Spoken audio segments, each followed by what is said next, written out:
Cześć, jestem Rema. Ja Kamila i jesteśmy tu dzisiaj po to, żeby opowiedzieć Wam trochę o kulturze żydowskiej. Zanim zaczniemy, chcemy powiedzieć trochę o sobie. Ja uwielbiam oglądać filmy, tym bardziej zrobione przez Tima Bartona. A ja jestem aktorką, ale z ciekawostek przez 7 lat mieszkałam w Izraelu. To jest kraj, w którym mieszka bardzo wielu Żydów i od tej pory lubię zarówno uczyć się nowych rzeczy na temat kultury żydowskiej, jak i dzielić się tym, co już sama wiem. Ja chodzę do szkoły żydowskiej i wokół mnie raczej każdy zna kulturę żydowską, ale ludzie spoza szkoły często pytają mnie o różne rzeczy, na przykład o święta i jak obchodzi je moja rodzina. Warto też zaznaczyć, że Żydzi są bardzo niejednorodną grupą, to znaczy, że różnie podchodzą zarówno do obchodzenia świąt, do tego, jak się ubierają, co jedzą i o tych różnicach też dzisiaj byśmy chciały trochę opowiedzieć. No to czas start.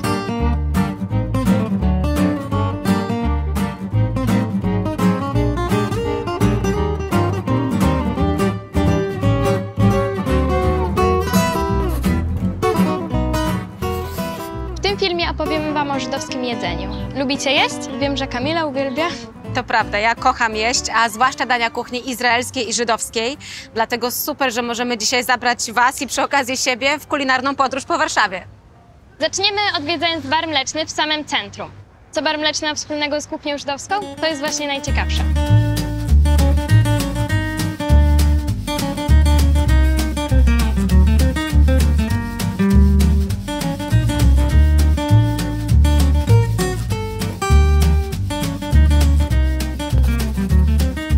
Jest z nami Kaja, która o kuchni żydowskiej wie wszystko. To jej pasja. Kaju, powiedz mi nam, bo widzimy tutaj dania kuchni żydowskiej, takie typowe dania dla kuchni żydowskiej, ale też dania typowe dla baru mlecznego i tego, co możemy znaleźć w wielu domach. Powiesz nam, jak to się łączy? Oczywiście. Najpierw powiem wam, co mamy na stole. Koło mnie są gołąbki, nazwa żydowska, nazwa w jidysz holiszki, gołąbki w sosie pomidorowym. Tutaj są placki ziemniaczane, czyli w jidysz latkesy. Obok ciebie, Kamilo, są naleśniki z serem, czyli blincesy. A tutaj jest tradycyjny rosół, a tutaj jest chałka, znana też jako chala. W związku z tym, dlaczego w barze mlecznym? Ponieważ bar mleczny to są dania proste, to są dania domowe, ale też właśnie dania kuchni żydowskiej. Prawda jest taka, że w przedwojennej Polsce żydowskie mamy gotowały dokładnie to samo, co nieżydowskie mamy. I to jest piękna magia, że mówimy na te same dania różnymi nazwami, ale to są wciąż te same domowe smaki. A teraz będziemy kontynuować naszą podróż. Następny przystanek – Muzeum Woli.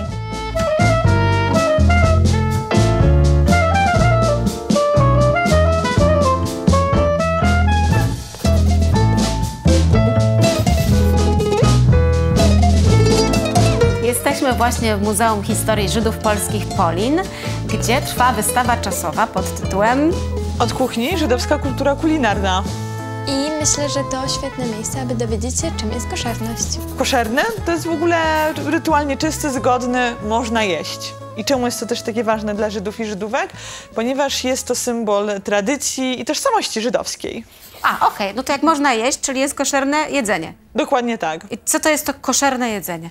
Koszerne jedzenie to jest szereg produktów, które można spożywać, jak na przykład mięso wołowe, ale już nie można jeść świnki, czyli tutaj kotlet schabowy będzie zakazany. Są też jeszcze pozostałe zasady, jak na przykład nie można łączyć mleka z mięsem. Czyli nie można jeść wieprzowiny, czyli schabowego, można jeść inne mięsa, takie jak? Kurczaki, jeżeli lubicie, to można zjeść. Jeżeli ktoś lubi kaczkę, jak najbardziej też można zjeść. Można zjeść rybę, ale nie można jeść krewetek. Okej. I nie można łączyć z tego, co zrozumiałam, produktów mlecznych, tak? Wszystkich, czyli takich jak jogurt, śmietana, ser, masło, z produktami mięsnymi. Dokładnie tak. Czyli kotlecik i mizeria nie.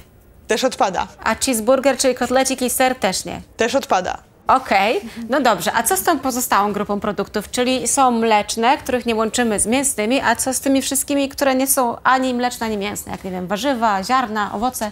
Warzywa, owoce jak najbardziej można spożywać.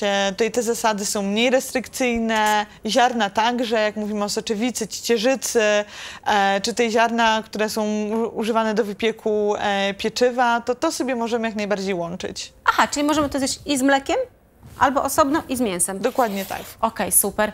A ja mam pytanie, jeśli coś jest neutralne, w sensie nie ma ani mleka, ani mięsa, na przykład taki batonik orzechowy i jesteśmy w innym, za granicą jesteśmy, to taka osoba, która przestrzega zasad koszerności, to skąd jakby wie, że może zjeść takiego batonika, w sensie... Że batonik jest koszerny, prawda? To ja mam tutaj taki przykład chrupki właśnie z Izraela, które mają certyfikat koszerności. Mam także zapis kasher, co oznacza, że dany produkt jest koszerny, jest dozwolony, czyli po prostu też Żydzi, Żydówki patrzą zawsze na etykiety, szukając tego oznaczenia, szukając tego certyfikatu, tego napisu. Wtedy mają pewność, że można taki produkt kupić i go zjeść.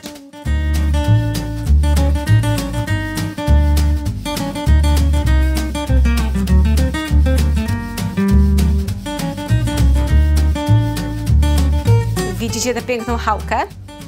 Jest tutaj na wystawie, dlatego że stanowi bardzo ważny symbol w kulturze żydowskiej i tradycji kulinarnej i wiele osób piecze je w piątkowy wieczór przed szabatową kolacją. Na przykład w mojej rodzinie mamy taki zwyczaj.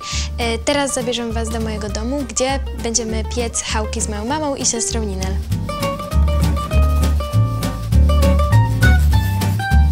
Cześć! Cześć! Co też rolujemy? Co No. robimy? Dobrze. Paralujemy razem.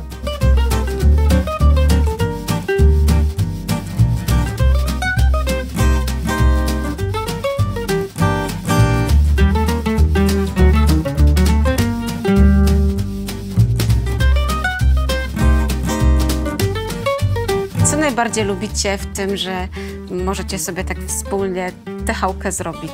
No właśnie, ja najbardziej lubię, że możemy sobie to wspólnie zrobić i to jest naprawdę... I no, chałka wymaga różnych takich czynności, właśnie trzeba wyrolować ciasto, ono musi urosnąć. Rzeczywiście im więcej czasu się temu poświęci, tym chałka jest taka lepsza i pyszniejsza, więc najbardziej lubię to, że jesteśmy razem i później z tego są chałki pyszne i razem je jemy. A powiedziałabyś nam jeszcze, co w zasadzie te chałki symbolizują? Jak mówisz chałki, to tak sobie myślę, czy ich musi być ileś na tym stole szabatowym? Tak, jest według tradycji są dwie chałki. Te dwie chałki w czasie hamocji, czyli błogosławieństwa nad chałkami, łączymy ze sobą, mówimy błogosławieństwo. I one tak tradycyjnie symbolizują dwie porcje manny, które dostaliśmy. Ale dla mnie na przykład jest ważne i takie mocno symboliczne w chałkach jest to, że o tej samej porze mniej więcej na całym świecie, w wszystkich żydowskich domach te dwie chałki są na stole i to jest taki, dla mnie to jest takie właśnie połączenie każdego żydowskiego domu, każdego Żyda i Żydówki na świecie poprzez właśnie te chałki, które występują we wszystkich tych domach. Jakieś dla mnie to jest najmocniejsze w chałce. O! Wyjmujemy chałki.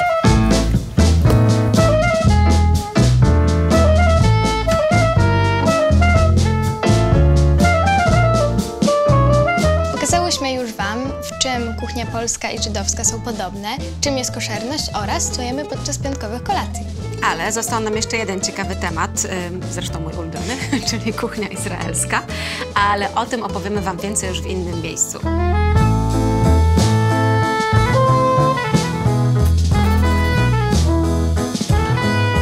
Kuchnia żydowska to nie jest tylko kuchnia Żydów, którzy zamieszkiwali tereny Europy. Dużą popularnością cieszy się też kuchnia bliskowschodnia, zwana też kuchnią izraelską od nazwy kraju, z którego pochodzi, czyli Izraela. Kuchnia żydowska jest tak różna, bo Żydzi mieszkali na terenach, gdzie dostępne były różne przyprawy i produkty. Dokładnie tak. Żydzi przez wiele lat nie mieli swojego domu, nie mieli swojego kraju, więc mieszkali w różnych miejscach na całym świecie i tam, gdzie mieszkali, tam tworzyli swoją tradycję kulinarną dostosowaną do warunków, w których się znajdowali. Mamy tutaj na przykład kiszoną czerwoną kapustę, mamy tutaj ogóreczki w takiej przyprawie sumak, która jest popularna w Izraelu. Mamy tutaj też ostre opcje typu ostra pasta z bakłażana, oliwki marynowane na ostro, kalafior marynowany na ostro, ale też znane nam bardziej marchewki czy kiszonki. No i król stołu, czyli falafel, w akompaniamencie humusu polanego oliwą świeżą z oliwek i tahini, pastą z sezamu oraz izraelskie, najlepsze na świecie pity, według mnie.